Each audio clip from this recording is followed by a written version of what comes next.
Okay, right. Well, good morning, Justice McIntyre. As you well know, I am your friend and colleague from 25 years, Judy Haller with the 4th District Court of Appeal, to conduct your legacy interview. And you may recall that we started this project about 10 years ago after the 100th anniversary celebration of the Courts of Appeal, because we wanted to interview the justices on the Court of Appeal to have this available for the public and also for educational purposes, and to let everyone know a little bit about the men and women who have served on the Courts of Appeal. So with that, it's no surprise I'm going to ask you, tell me a little bit about your early days. Where were you born and raised? Good morning. I was born and raised in Chicago, Illinois, about 2 miles from Wrigley Field.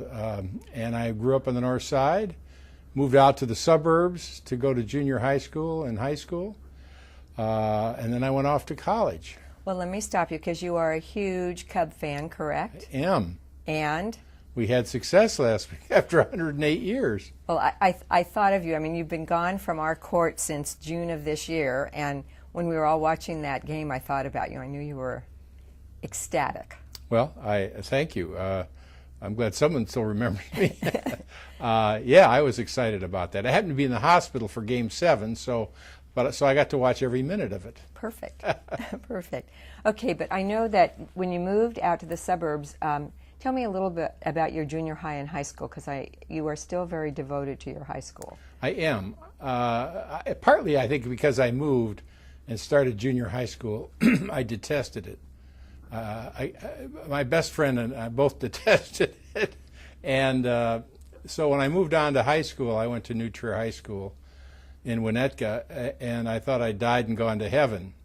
It was so much better than junior high school, partly because I was older and established in the community. But I think it was one of the best high schools, and still is one of the best public high schools in the country. Mm-hmm, mm-hmm.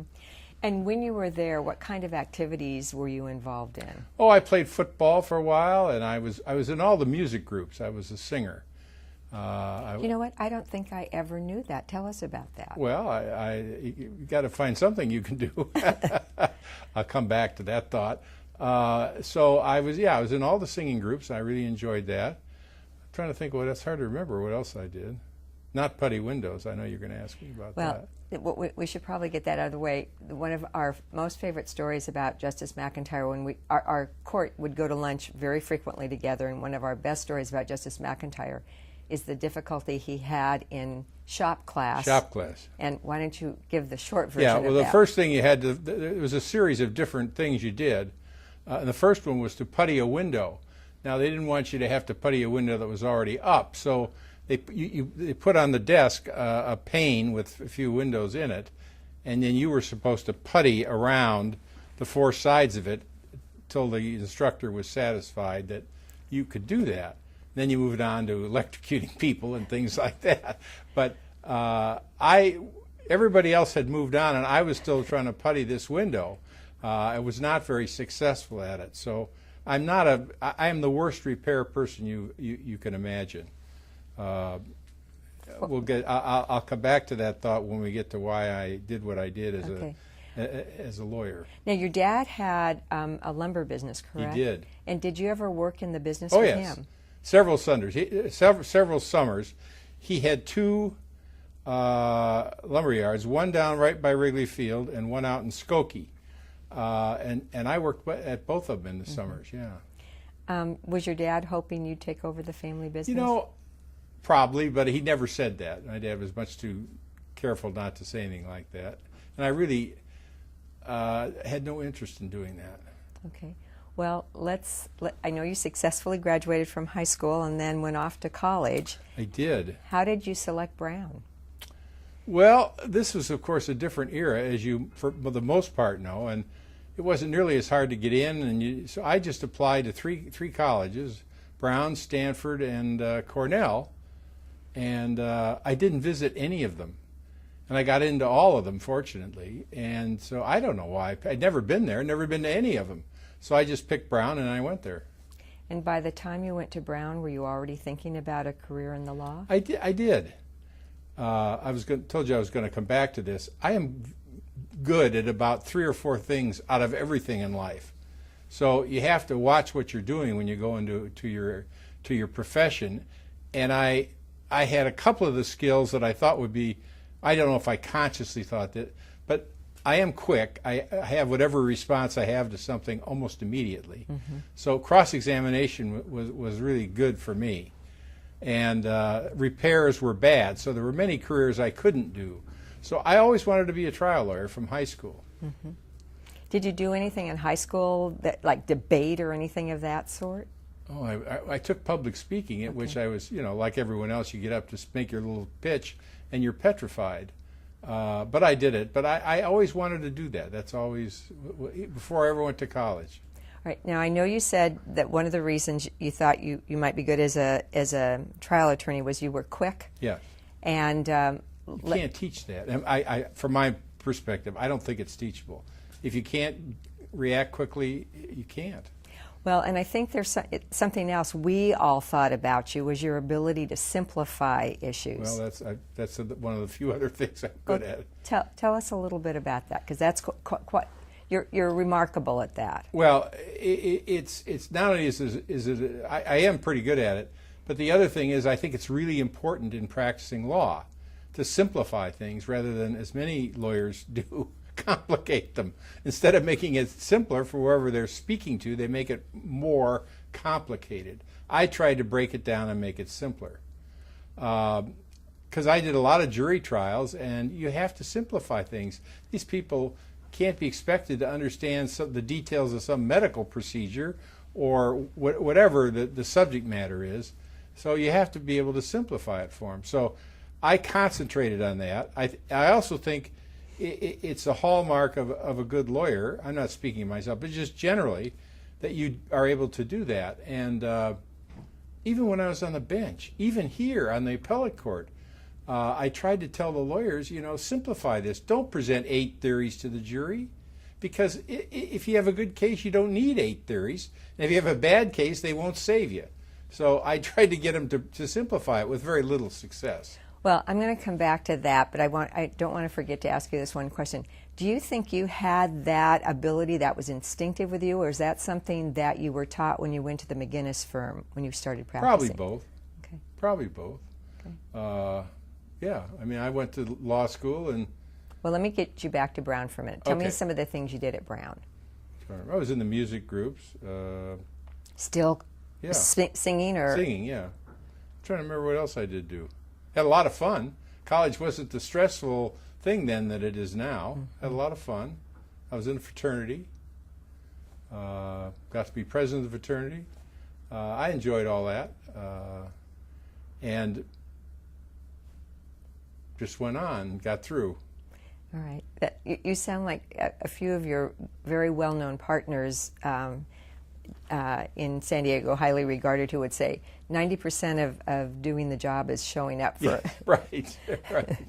Right. All right. So, at any rate, when it came time to think about going after graduation, did you want to go to Stanford? Were there other schools you applied to? How'd you end up at Stanford? I remember I applied to Cornell again. I applied to UVA. This was many years ago. That was a safety school. I applied to Stanford. UVA was a safety school back then? Not just for me, but for everybody.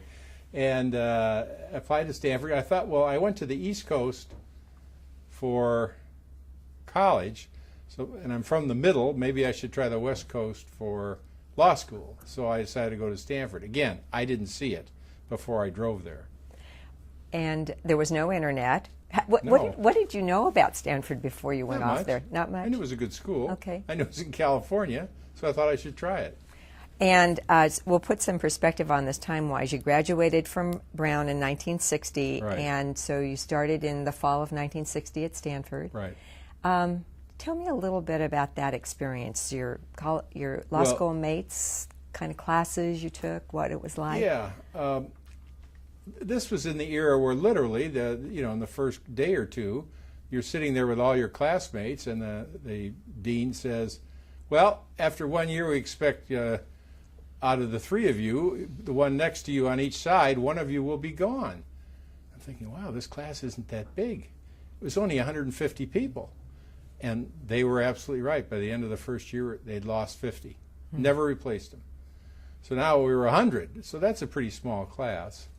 And we kind of had somewhat of a union philosophy. We don't want to be pushed too hard here collectively. And there were about 5 people who took it all, as if they had to, it was really important. And it was important. But we still had kind of that post-college feeling that we're kind of all in this together, and that's how we should go through it. And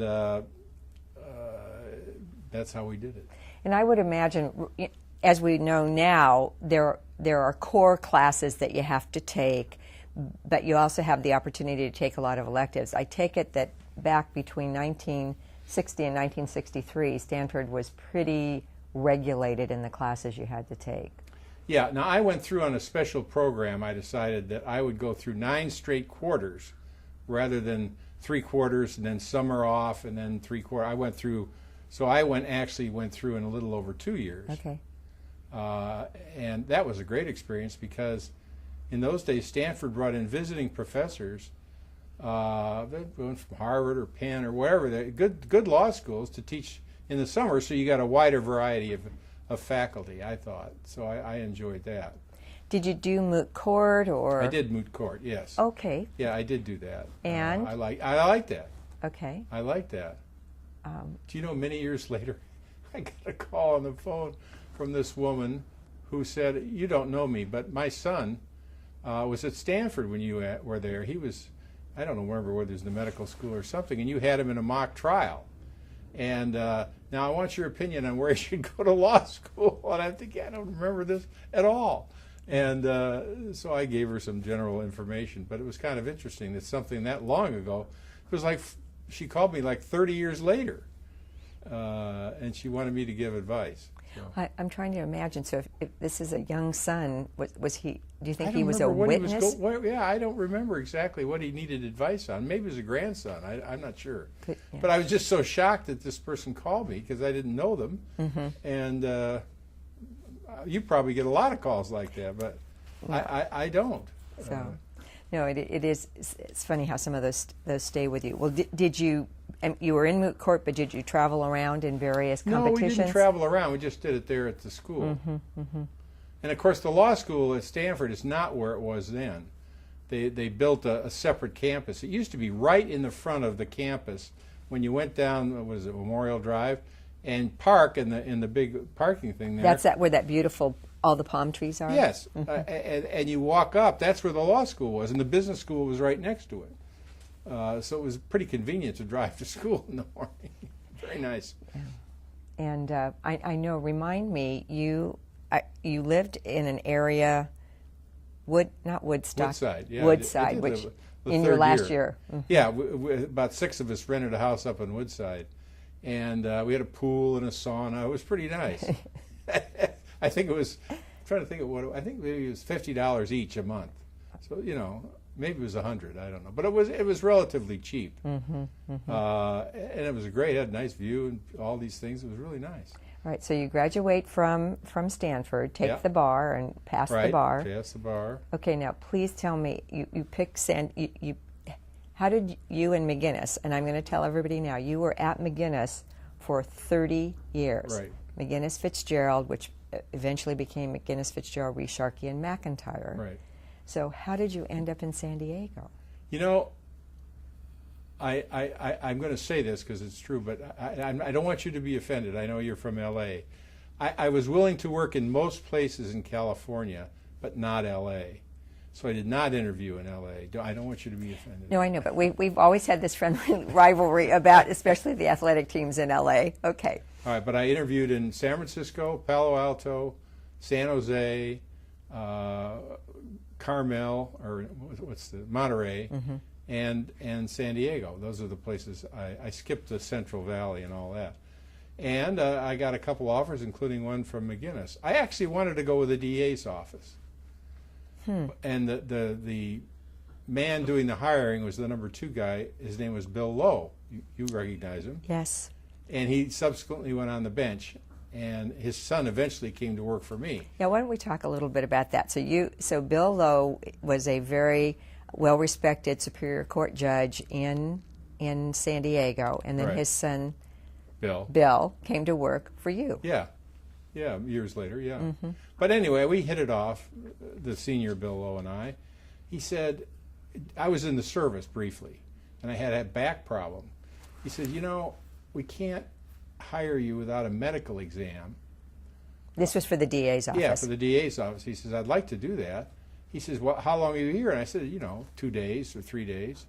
And I was living in Palo Alto. So I said, well, sure, I'm available whenever you want to do it. So the problem wasn't getting the medical exam. It took like 6 weeks to get the thing through the civil service and all that I was okay. Well, I needed a job. In the meantime, McGinnis firm made me an offer. And so I thought, well, I should take this. All right, let's So talk. I did, and just to follow up, about a month later, after I started at McGinnis, they called, Bill Lowe called and said, well, you passed, we got you through, we'll hire you. I said, I can't leave this job. I just started here. I appreciate your offer, but I just can't do it. I don't think that would be right. So I'm going to stay here. It's funny how certain things take you down Take a you down a path. certain path, exactly.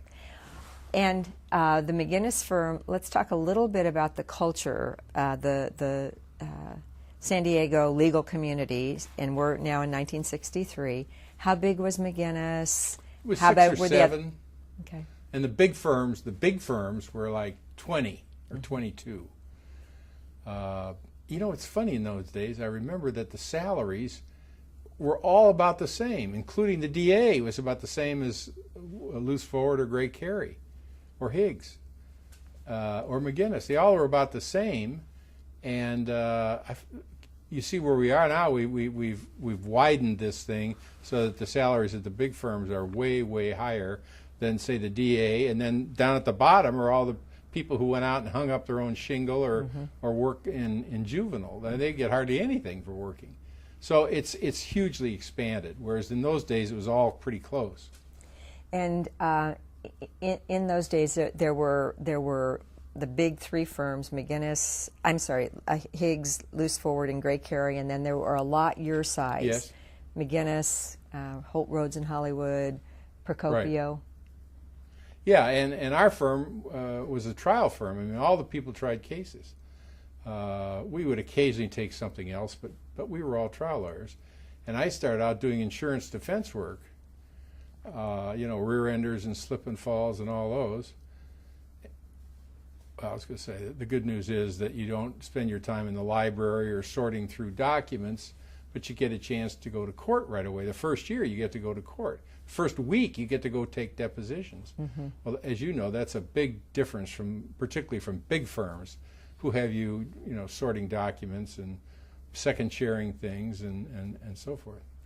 All right, and I take it there was no mentoring. They just threw you into the... They did, but I wouldn't say there was no mentoring. They did throw you in, but you could always ask somebody what to do. And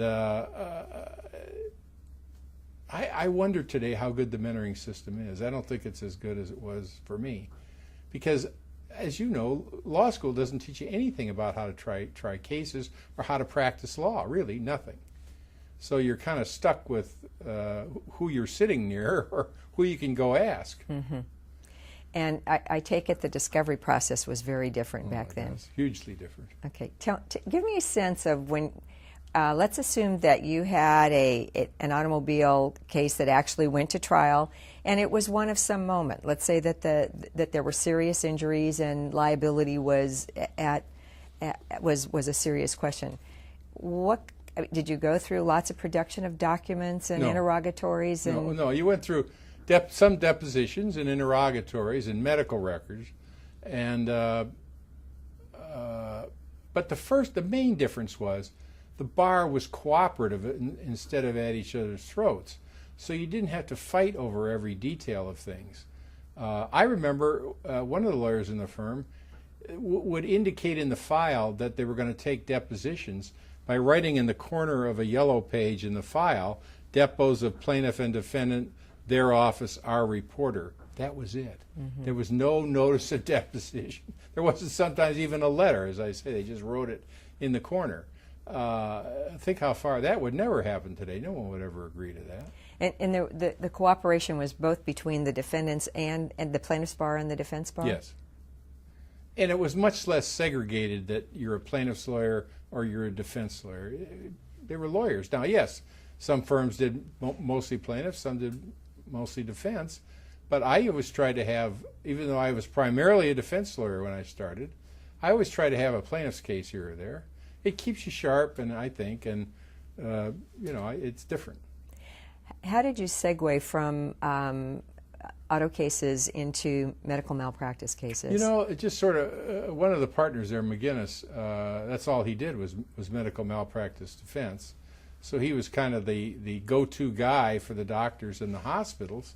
So we had a lot of cases, and so he'd give one to you that maybe was a simple one when you started, and then if it went to trial, you could try it. Mm-hmm. So we had a lot of med mal there. And I remember this because I joined Higgs in 1979. Yeah, 1979, and I know, and our firm did some medical mal. I never did, but there was always this philosophy among the defense attorneys defending. Why don't you talk about? Yeah, the general philosophy was, don't shoot at the other defendants. Just defend your own self. Don't be shooting sideways. And was that successful? Yes, it was. Mm-hmm. Okay. I tried one case later on with a couple of very well-known lawyers. And the other defense lawyer said to me before we started, he said, I can't not, I'm dead, he said, but I'm going to try to bring you down too. He said, I just want to tell you that before we start. And he did. That's exactly what he did. So I had both the plaintiff's lawyer and the other and the defense lawyer after me. And the result? I don't think I've heard this story. I managed to, they found my nurses were negligent, but no proximate causation. And the anesthesiologist, who was the one with me, they put the tube down the wrong hole, and they had a little hole already under the throat, but the anesthesiologist put it down the throat and didn't use the pre-existing hole, and so the woman damn near died. She was in for hip surgery. She had such brain damage that she was pretty much out of it. One of those really horrible ones. Oh. But I did win it. It's one of the last cases I tried. How many, you may know this exact number, but give us a sense of, you joined McGinnis in 1963 and left in 1993. Right. 30 years. How many cases do you think you tried in that time period? I tried something about 115 jury trials. Now, I don't know, non-juries I didn't keep track of any yet, or arbitrations I didn't keep track of that. But that's about how many jury trials I had. Okay. Now, you mentioned that you did plaintiffs' cases every now and then. Did. Let's talk about your huge success and who the parties were. What kind of case was it? Well, it was a bad faith case arising out of a truck auto accident in which my client, the plaintiff, was in the car and hit this truck that was stopped on the freeway in the middle of the night and had a lot of brain damage. And his wife found me through lawyers directory, where if you don't have a lawyer, you call this the Bar Association. The Bar Association one. And his wife picked me. And this was before websites and all those kind of things? Oh, yeah, way before. Okay. This is the late 80s. Early 80s. And so I went over to Balboa Naval Hospital and met with him. He was really out of it.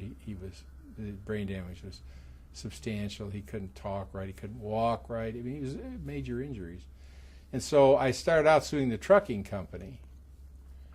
But they didn't have enough money or enough insurance.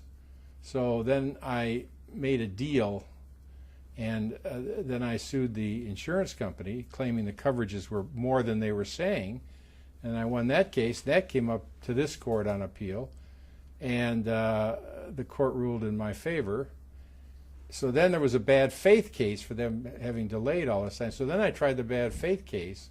And who was the law firm on the other side? Well, it was your old firm, Higgs. It was. Yeah. And, that's the only instance in which, we all pretty well got along. And I got along with that lawyer in that firm. But he took some things that happened in that trial he felt like the judge favored me, and that he didn't get any rulings and I got all the rulings, and he really meant it.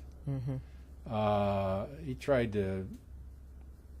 I won't go into what he I did. know, but it was a very successful verdict for you. Oh yeah, it was the biggest verdict anyone ever got in San Diego. in San Diego. Yeah, it was $17.2 million. I do recall that.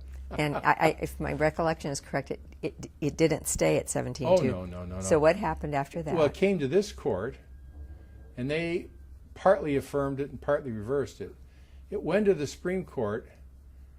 I don't think they got into it. But then along came, and I can't remember the name of this case. It didn't have anything to do with San Diego, which changed the rule for bad faith cases. But they said it's not retroactive, so it didn't apply to my case.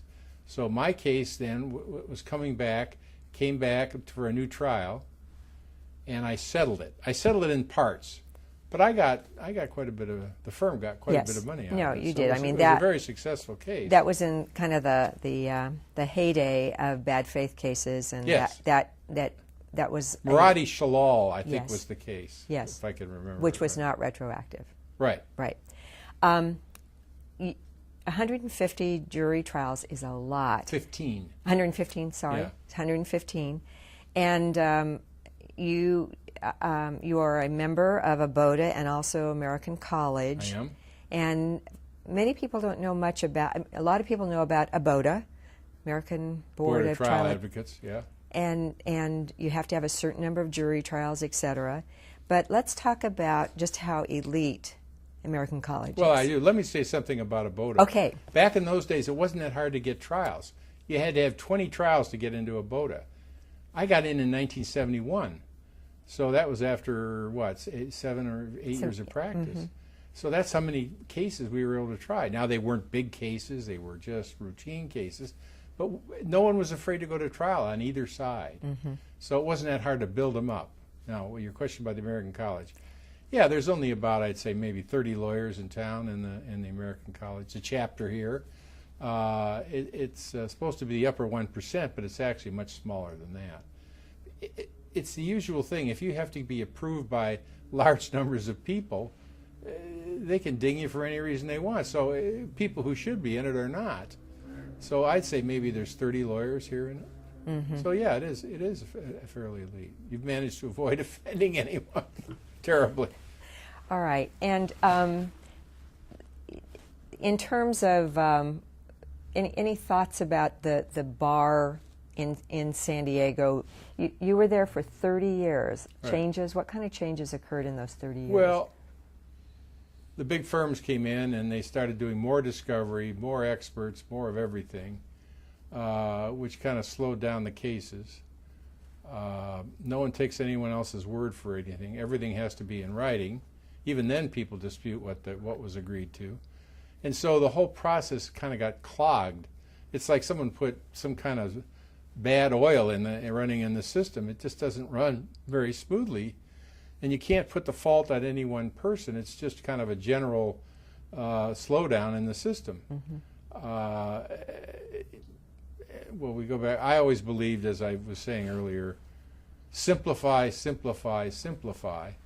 And I don't know why other people don't see it that way. I really have always been puzzled.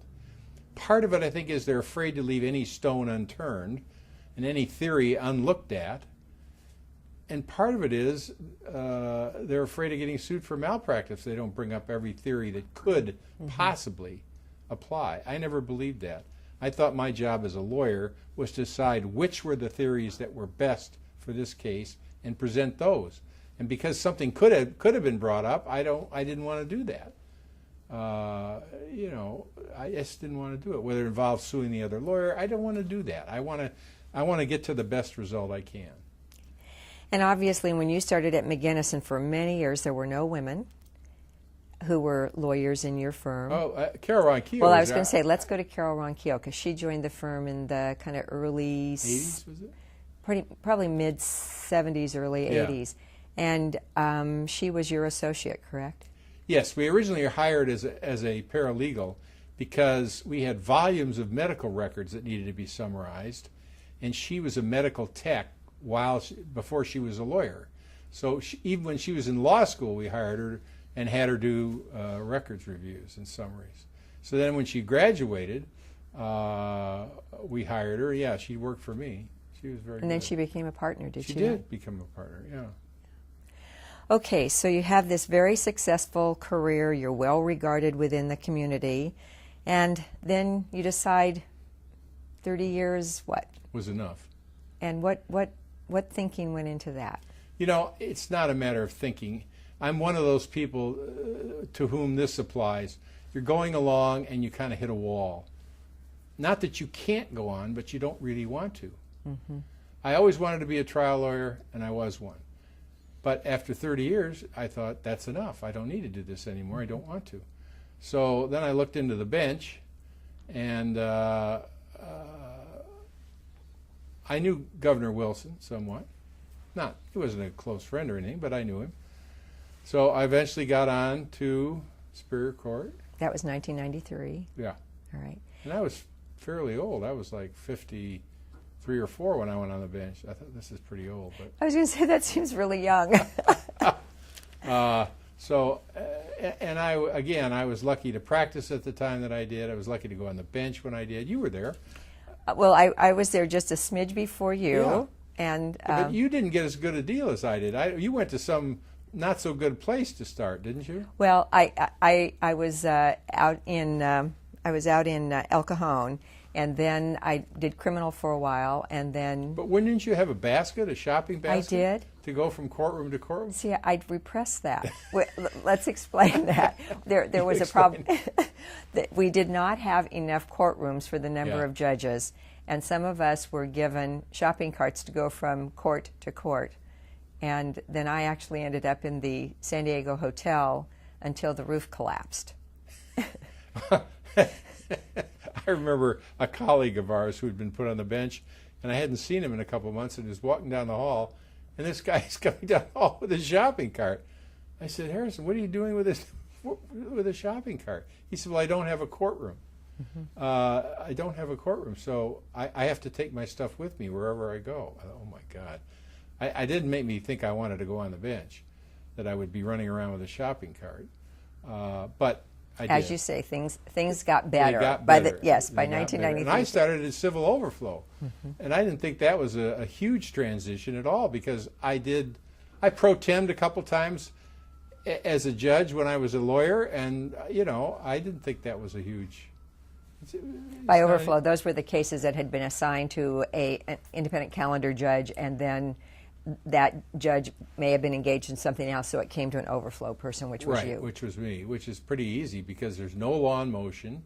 All that's done. All I got to do is try the case. Well, that's not that hard. If you were a trial lawyer for 30 years, I mean, to say that was a big, difference, it wasn't. Mm-hmm. Now, they'd put me as they did later in criminal, that's a whole different matter. And I was trying to remember, were you assigned specifically to a criminal trial department for a while? Okay. Yes, a few months, 6 months, maybe, a year. Now, you'd never done any criminal at all? Not since the first year I practiced. All right, so what about the learning curve there? Well, there's a huge learning curve. One quick story, I won't use the name of the judge, but they sent me this case where the defendant was claiming it was double jeopardy to retry him. So I didn't know I haven't seen double jeopardy since law school. You hadn't seen the subtleties of it, right? I knew nothing. So I called the presiding criminal judge, and I said, I used his name, and I said, I got this issue here, and I don't know anything about it. Do you have a law research attorney that can help me for a little bit? No, I don't. He said, Jim, they appointed you to the bench. Make the decisions. I said, I used his name, John. I said, I'll do that. It looks to me like it's a good motion. I just release him. He said, whoa, wait a minute. And so he says, this man was younger than me, so I don't know why he was talking to me like that. But anyway, he did send down a research attorney who did help me, and we did get through it. Yes, so you learned quickly the subtleties of double jeopardy. And right. I thought, why is he not going to help me? You mean there's no one here that can help me? Oh. All right. Then I know you went into independent calendar. And I did. Describe the independent calendar departments. Yeah. What'd you do there? there were like, I don't remember, 12 or 14 judges then in independent calendar. And all the new civil cases, when they came in, they were assigned randomly in rotation to each of these 12 or 14 judges. And at that time, this is when Muni Court was still in existence, so we didn't have Muni cases. I think there are around 600 cases. You were in it too. Yes. Isn't that right? About 600-700 cases? Yes. That you were carrying. And you're responsible for doing them from beginning to end. All the law in motion, everything. And then they sent out statistics every month to show you where you rank with the other judges. You know, how old were your cases? Were you getting them done in a year? You know, all that kind of stuff. So there was some degree of competition there. And so I had all these cases, as you did. And you try cases 4 days a week, and 1 day a week you do calendar matters, law in motion, status conferences, and so forth. So if I had an old case, I had them all ranked how old they were. I would say, my goodness, this case is old. Why is this case so old? Well, they give you some explanation. I said, well, we certainly don't want to continue it. We certainly need to move this to the top of the list and get this case done. Well, they didn't always want to do that. Sometimes they did, and sometimes they didn't. But I was one to try to push on the older cases. And then they remarkably would settle, 3%. A lot of them, yes. yeah, but not all of them. But Right. let's resolve them one way or the other. And I know that you had a very fine research attorney working for you, helping on the law in motion matters. I did. I had Kim Stewart, who is now here at the Court of Appeal, as the managing attorney, and I had her part-time. I won't go into all the reasons for it, but the other person that had the other half, I got reversed on some kind of a denial of a summary judgment, so I went to the head of the attorneys and I said, you know, I don't have confidence in that fellow. I would like to get Kim full-time. Well, I had to get the approval of the presiding judge to do that, and fortunately, the presiding judge was a friend of mine and a former law partner. So that greased the skids probably for that. So he said, sure, you can have her. And so I brought her here then when I came to the Court of Appeal. And any cases from your independent calendar days that stand out? That was an active department. You were working. Right. Well, you know, you were doing it too. Yeah, it's not as hard as a full practice is. Why do you think that's true? Because you don't have to make the presentation every time. You make the decision about it. Mm-hmm. I think it's easier. Mm-hmm. And I'm sure you didn't either. You know, once I made the decision, we're done with that. We don't need to, you know, stew about it or worry about it. We move on to the next thing, because there's lots of next things. Mm-hmm. Mm-hmm. I always thought it was a lot like that old show from Lucy and Ethel trying to put the candy into the little from the assembly line. Yes, that if you don't make the decisions and move on, they're yeah, just you're dead. You're dead. You're dead. Yeah. So yeah. Okay. Well, you were there for 3 years, and I then was. Did you apply to the Court of Appeal, or did they ask you to? They asked me. That was my recollection. Yeah, they asked me. And was it Governor Wilson again? Yes, Mm-hmm. it was. And the way he did it, at least so far as I know, you would have some input on this as well, they would select somebody in their mind, and they would talk to the person to see if they're interested, and then have them apply. And if something went wrong, they might derail the thing, but if everything went well, that's who they appointed. So there wasn't a pool of 10 people. I think that was probably true for you. And then, of course, you had to go through the Jenny process on Yes. both of them, for both Superior Court and for Right. and for the Court of Appeal. Right. All right. So you came up here in 1996. I did. All right. And what did you find to be the biggest difference between trial court and appellate court? You're not under the gun to make a decision so quickly. That's the biggest difference. Mm-hmm. With trial judges, I always thought, this is a little bit off the point, but there's two kinds of trial judges. There's the kind that have common sense, and there's the ones that don't. And so when the trial judge, they all will come up with having to decide something now without the opportunity to research it. Mm-hmm. And the ones with common sense will almost always make the right decision, in my experience. the ones who don't, the few that don't have it, will almost always make the wrong one. And so that's what they're forced to. We're not forced to do that here. We have time to look into matters and do everything that we need to do to draft an opinion and get it right. And did you find it on the trial court? You were the only person responsible for the decision. Once you Right. get up here, there are three of you. So. Yeah, there's a political element to it, where you have to get at least one of the other people, hopefully both of them, to agree with you with your opinion, your draft opinion, that you get ready right before oral argument, and you hope they will initial it. So there's a little bit more of a political aspect to it. The reality is, though, there almost always are three people signing off on cases. Right. But it is a different scenario that at least you have to think through, and you have to at least convince one person. Yes.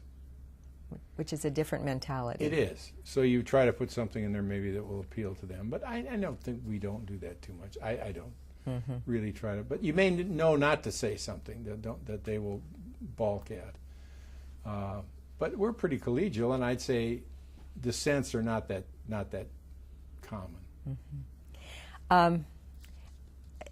Since I know you so well, I know that from the time you arrived until the day you left, you were stressing shorter opinions. Yes. Let's talk a little bit about that. I believe that appellate opinions are too long, almost, not all of them, but most of them. And sometimes they have too many facts, and they need to be shortened. But I realize that different judges have different standards of how many facts you need in there. But my real problem is not with the facts, it's with extended discussions that are beyond the scope of the issues at hand. I believe you should decide the issues and be done with it, not write an essay on contract law or whatever the subject matter is. And so you're absolutely right. I said from the day I got here till the day I left, when I would read the book of opinions for oral argument from my colleagues, I would always say, these opinions are too long, shorten them. No one ever did. I wrote substantially shorter than the others. Yes, you did. Again, it was part of get to the point. Get to the point. Your attitude of simplification. Right. All right. And furthermore, I think you get in trouble when you start writing an essay on something that is beyond the scope of the issue. And you have literally either authored or participated on a panel, either on an opinion or a writ, thousands of cases. Right. A couple must stand out. Well, I looked through the list I have a list there in the folder. I was trying to think of one or two. One just came down this week, after several months after I retired. I wrote an opinion about, I don't know, a year ago maybe, saying that came out of a writ. Came out of a writ, and by a prisoner, and he, when he got word that the case was filed, he wrote and asked the clerk to whom it had been assigned, what judge. No answer. He writes again. So this was in a habeas. Yeah, in a habeas. He writes again, and the clerk doesn't answer him. And a few days later, a trial judge denies his habeas. So he then brings it to us and says, wait a minute, I have a right to a challenge under the peremptory challenge law even before an OSC is issued. And the AG said, you don't have that right. So we wrote an opinion and said, yes, he does. And if I recall correctly, this was a pro per defendant who brought a prisoner who brought forth that concept. Right. And then an attorney was appointed to help to represent him. But I'd already made up my mind about that, that I thought he was right. Conceptually, I thought, well, why shouldn't he have a challenge? Okay. And so we wrote an opinion saying that he did, and it was published. But the AG never went to the Supreme Court to try to get them to take it. Well, lo and behold, they took it on their own motion. They took it. Right, and that had never, I don't think any of us had ever.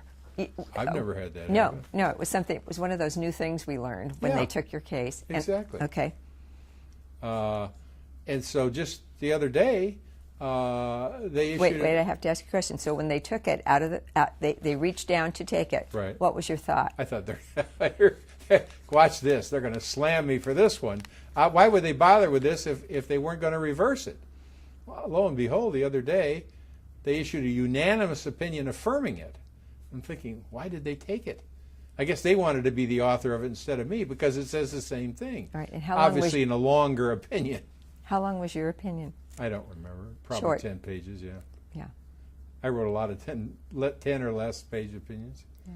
Yeah. No, I know. They never do. We all saw that, and I think our presiding judge emailed you to Yes, tell did. you about it. She sent it to me the day before yesterday. Yeah. Okay. Yeah. So. All right, but how about some of the other cases? Oh, other cases? Oh, let me think. Let me look at something. Well, I was thinking you had that one involving whether or not the state was the gambling case was properly. Oh yeah, the gambling case. We had a case from a whistleblower who said that the California Gaming Commission, was supposed to be regulating tribes, isn't doing their job. So we looked into it. They didn't do anything. As far as I could tell, and I put in the opinion, all they did was go over to where the tribes had the money and see if their multiplication and addition was correct, and that's it. They didn't do anything else. Because there was supposed to be, this had to do with the gambling revenues. Right, and a certain share was supposed to come to the state, Yes. and a certain share Yes. based on a formula. Yes, and they were supposed, this gaming commission was supposed to be regulating them. So I put in there, they're not doing any regulating, so something needs to be done here. I said the only regulating they're doing is checking the addition and subtraction and multiplication. That isn't regulating anybody. So I thought that was interesting. It went on and on for years, too. Let's see. Didn't you do some settlement conferences while you were up here, too? Sure, but I don't know that any of them was worth talking about, really. I wrote an opinion that said that in personnel actions, the co-employees of the plaintiff are not liable for the employer may be liable, or the supervisor may be liable, but the co-employees can't be sued. I did another one. One of the Superior Court judges held that an incident report, which is prepared by hospital employees every time there's a mishap of some sort, was discoverable. And having done that kind of work for years, I thought, wait, what is this? It's not discoverable. It's privileged. So I came up on a writ, and so I wrote an opinion saying, no, this is not right. And it never has been a word since, and that was 10 years ago. The world is quiet. Well, that's that issue of sometimes we make decisions that you do have some practical experience in, and some you don't, right. Correct? Right.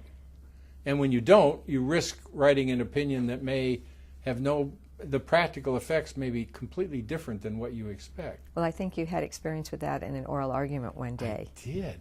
A workers' compensation case, the lawyer for the state, all he did was workers' comp. And I said, well, suppose we ruled A, B, and C. What would be the effect of that? He looks at me and he says, I have no idea.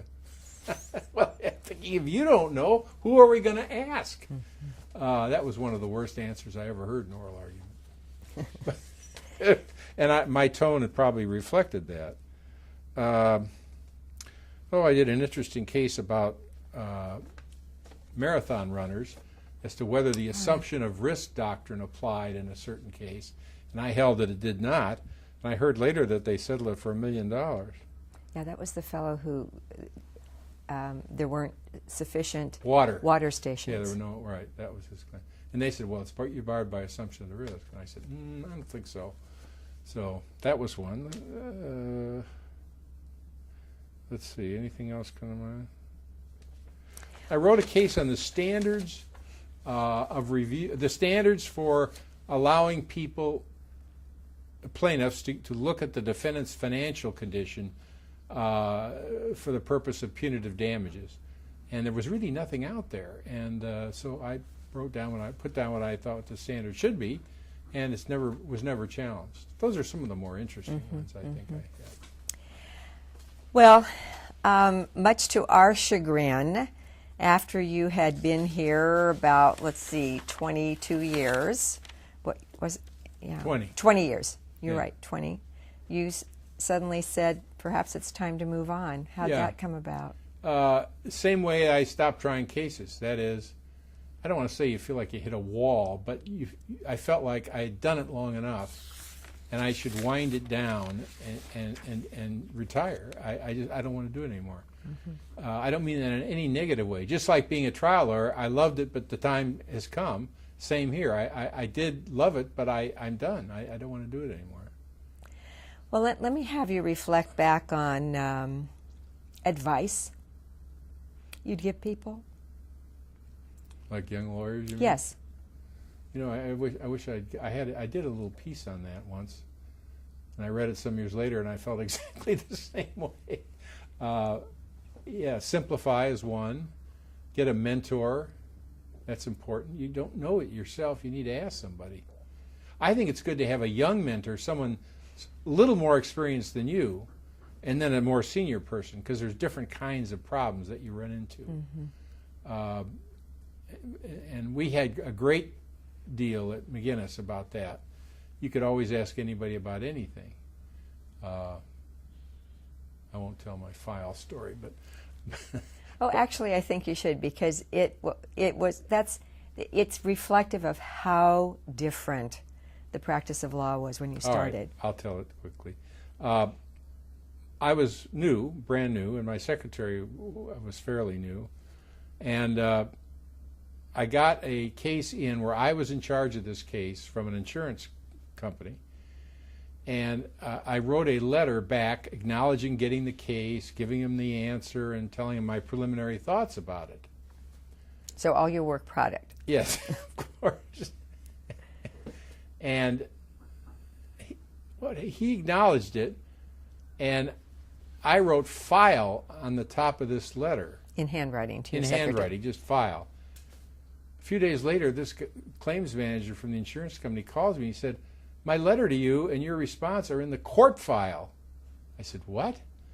"Yes, they're in the court file. I was down checking files, and I found this in the file. How did this happen?" I said, "I have no idea.